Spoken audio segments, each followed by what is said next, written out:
In a time of darkness, when kings turned to idols and the land was parched with drought, one man stood against the tide. Elijah, the prophet of fire, the voice of God in a land of silence. He confronted the powerful, unafraid, unwavering. As the Lord lives, there shall be no rain except at my word. In his voice was power. In his words, the authority of heaven. A jar that never emptied, a jug that never ran dry. Even death bowed to his prayer. For the breath of God moved through him. Atop Mount Carmel, the battle was drawn, not of swords, but of faith. 450 prophets cried out, but silence answered. Then Elijah stepped forward, a single voice against a multitude. Let it be known today that you are God in Israel. Fire from the heavens, a flame that silenced disbelief.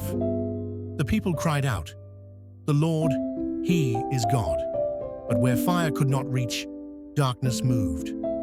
Fear gripped the man who faced kings, and he fled to the wilderness, to despair. "It is enough.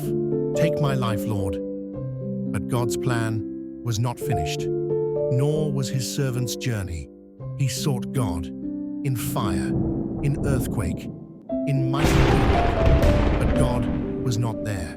In a still, small voice, he found purpose again. For in the whisper, God speaks to the weary heart. His legacy continued in a mantle, in a double portion. His disciple received his spirit and his mission, and when his time came, he did not taste death. In a blaze of glory, he was carried to heaven, a prophet who walked with God. But his spirit remained in his disciple, in his legacy. Elijah's life speaks to every generation, of courage in darkness, of faith in the unseen, of a God who answers by fire. Stand alone if you stand for truth. Even the strongest fall, but God lifts them up. Power belongs to the one who kneels before the Almighty. Elijah, the prophet of fire, the voice that could not be silenced, a life that still speaks. Continue your journey of awakening. Subscribe to the Awaker ENTL and discover the wisdom of the ages.